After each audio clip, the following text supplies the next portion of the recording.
OG again. Update on the 66 Malibu. I was detailing the motor some more and stuff, and I noticed an issue just by looking at it. Um, these carburetors are made to set on there sideways, which is fine and everything, but they put the fuel bowls on the wrong side. So what I'm gonna have to do is I'm wanting to switch them around to where they'll sit on there like this. Okay, but the problem is, see how the fuel bowl covers up the back tunnel ram piece? The carburetors isn't going to fit on there, so I'm going to have to modify them. I was going to use these ones for Morgan Automotive Detail.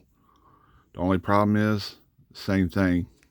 I'd have to mount them sideways, and that's a lot more linkage building and bell cranks and all kinds of things. So I'm kind of like, I'll just do it the way I've always did it, put them in line. And like I said, I ran into that problem. So before I start working on these, they're chrome. I don't like the chrome. So I figured I'd do a little video on how to strip the chrome off of plastic models. This stuff right here, I call it the purple, you know what it is. And it's basically it's purple power or super clean. And what I've done is I put it in a little Tupperware container, and we'll go ahead and drop these carburetors down in here right like that. I'll take my hobby knife and kind of hold them down in there for a second, and at the same time I'm going to work them around and stuff.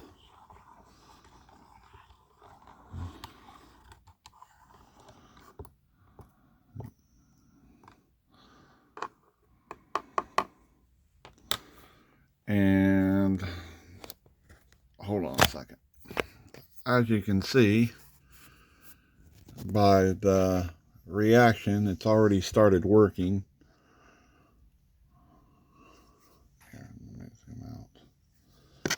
Yeah,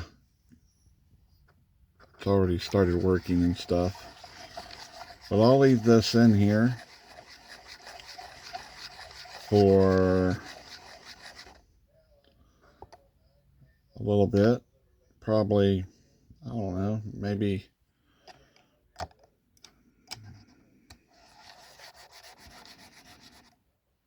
10-15 minutes maybe. And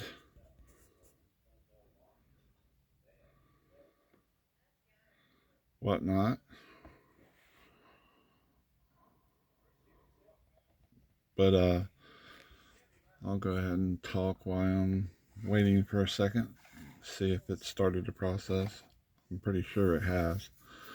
Anyway, but I ran into that problem with the carburetors. So I think I'm going to take them off the tree, off the plastic tree, and I'm going to take them and sand down the back part of the bowl on it. See if I can get them to fit that way, and hopefully it'll work out. Hopefully. But I told you yesterday I was going to add the oil dipstick. I did that. I added the oil dipstick to the car. I went ahead and put the alternator in the aluminum engine plate and went ahead and painted it up, touched it up. So it's ready to go now. Let's see here. Oh yeah, it's starting to work.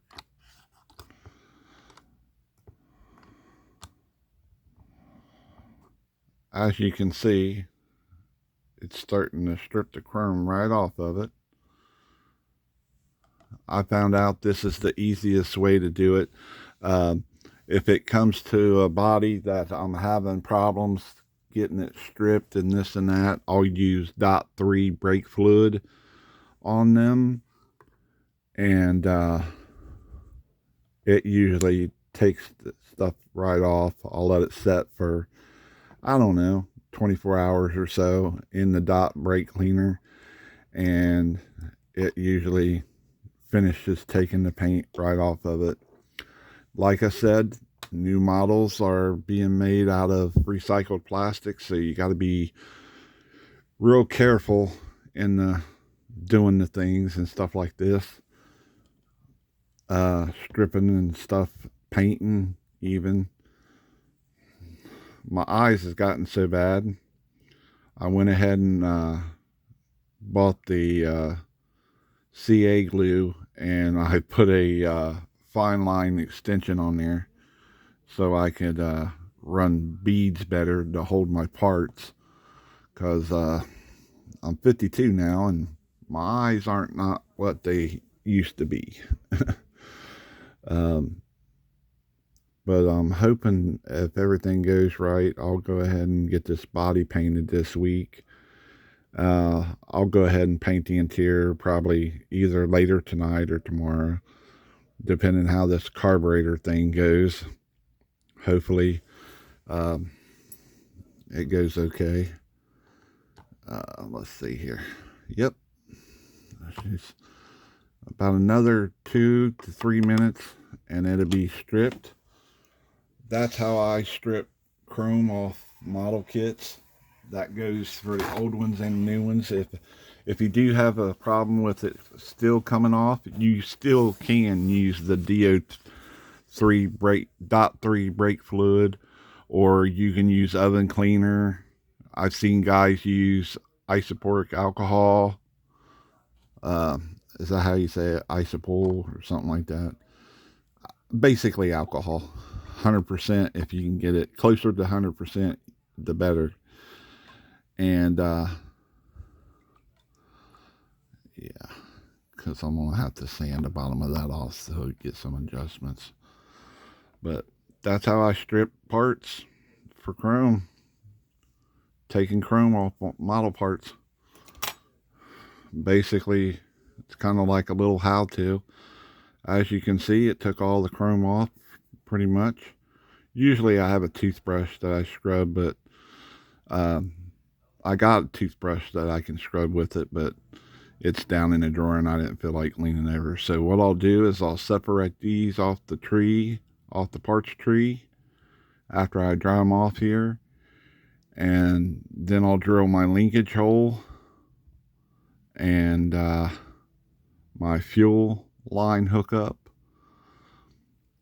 and go about trying to modify this so I can put them on there without having to do a lot of adjustments and things. I think I can get them on there and looking decent without having to do a bunch of modifications, I hope anyway. But yeah, this is a little basically how-to video. Like I said, you can strip paint. You can, ooh, camera bouncing. You can strip paint, chrome, whatever, off of plastic model kits. I use Super Clean or Purple Power. Been using it for years, and like I said, if push comes to shove, I will break out the dot brake fluid and put it in a Tupperware container just like this one. And then when you're done with it, you just put the lid back on it, put it up till you need it again. And naturally, the more parts you have, the longer it's going to take. So, but yeah, I'll take these and I'll wipe them off real good. Maybe even take them into the kitchen and wash them with some Dawn dish soap. That's the best stuff to use to clean my, that's what I use to clean my models before I paint them and stuff like that. Get them real clean, scrub every nook and cranny of it with a toothbrush and everything, and then you have your body's pretty well prepped, and go from there. Also, I use this is a little I think these are 3s. I don't know how long. No, they're 4s, aren't they? Yeah, these are little 4x4 tiles that I had left over from, I don't know, something that I'd done in the past. I've had them for like 8 years. I don't know what job I did or anything like that, but anyway, I use those to cut my parts, separate my parts like this. I'll take my hobby knife off the tree, take my hobby knife off the tree, trash this piece, you don't need it. I got so many of those things in boxes, it'd take me forever to go through the stuff. But anyway, let me zoom in here, kind of get you tilted down there. There we go. And that's what they look like when they're stripped of the chrome and everything. Like I said, here I'll show you a little bit what I'm talking about. Okay, here's the engine. Okay, Revell monogram, Revell, whatever, has made the carburetors to where they're supposed to sit on there like this. Okay, and like I said,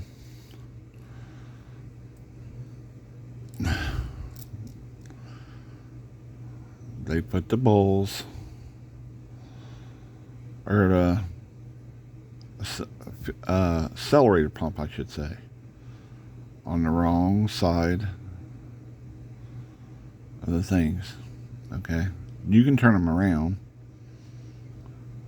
you know, whatever you like, but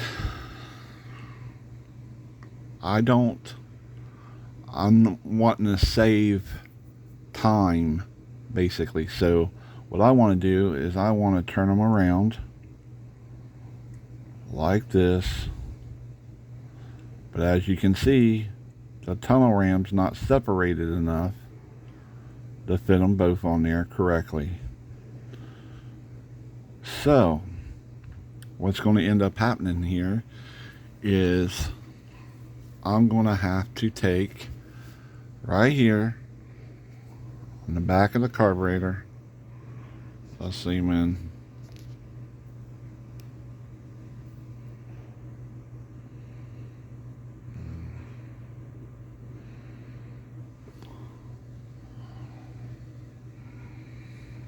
There we go.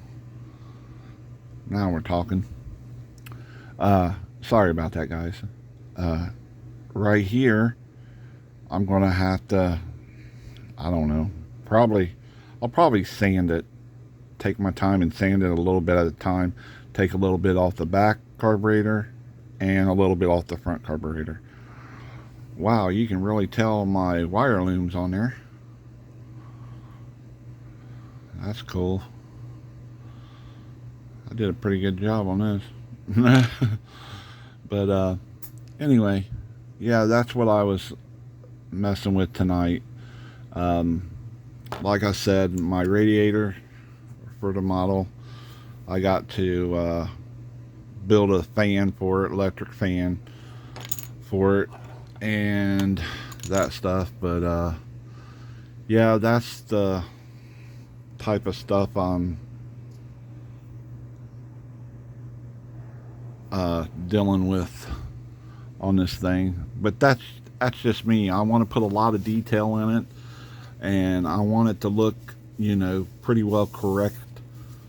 You know, as you're looking at it, I want it to look pretty much like you're looking at a big block Chevy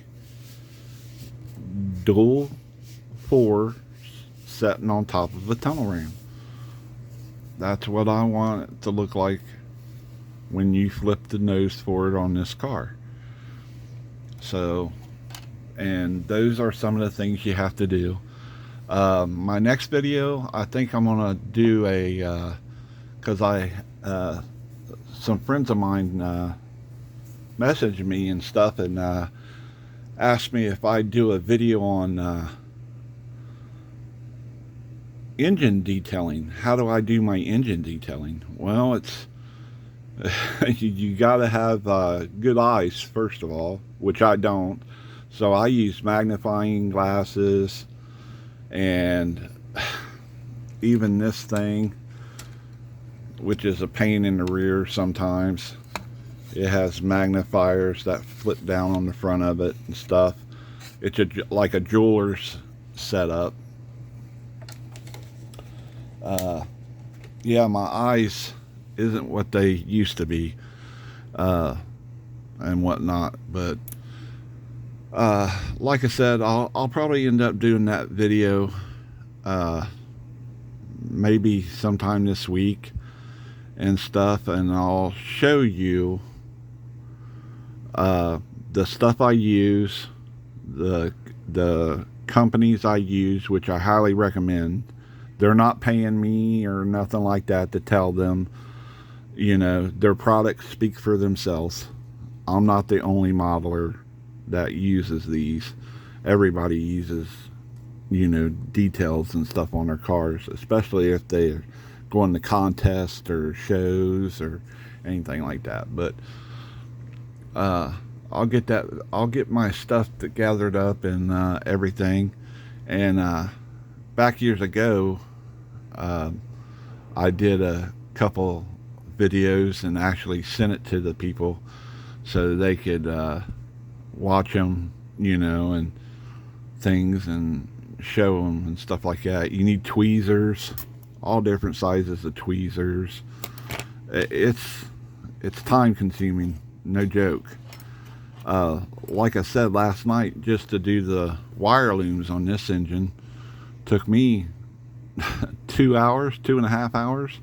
It was crazy. I was like, oh my God, it's taking forever to do this, man. But I finally got it, you know. It just takes time, patience. If you don't have patience, I wouldn't suggest doing modeling. Even I get ticked off, and I'll just say, well, I'll go get me something to snack on, or walk off for a little bit, go do something else, you know, and then I'll come back, and then I'll finally get it after a while. But yeah, I hope you guys liked the video and everything, and whatnot, and stay blessed and take care, and I'll talk to you some other time.